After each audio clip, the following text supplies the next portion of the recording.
বাবা ইল্লাল্লাহ। আমি আইছি। আমার ভক্তরা তোমরা আইছ? বাবা আইছি। আমি কি নিয়েছ? বাবা তোমার জন্য একটা ছাগল নিয়েছি আমি। ইসি রে, তুমি এলে আমার ভক্ত, আমি আল্লাহর কাছে কয়ে তোমার হাতে করে নিয়ে জান্নাতে যামগা। তুমি কি নিয়েছ বাবা? বাবা এটা মুরুখ নিয়েছিলাম ঘরে বাইন্দাছি। আরে মুরুখ নিয়েছো কে? বাবার প্রতি কি বিশ্বাস কমছে তোমার? না আচ্ছা আচ্ছা, তাহলে বাইন্দা থইছো তো না?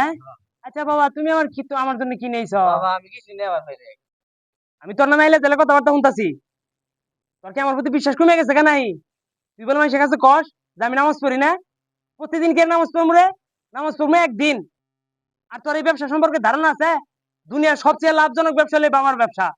তুই কি এটা জানস? এটা কথা সবসময় মনে রাখিস। মানুষের বিশ্বাস এবং আস্থা নিয়ে আর ব্যবসার মধ্যে যে লাভ, এরকম লাভ কোনো ব্যবসার মধ্যেই নাই। আমার ভক্তরা কত সুন্দর, ভক্তরা এই ভক্ত চরণে চুমা খাইতেছে, আমার চরণ দিয়ে পানি খাইতেছে। আর তুই আমার নামে দুই নাম করে বেড়াস না? আমার ব্যবসার 12টা বাজায় দিবার চাইতেছস?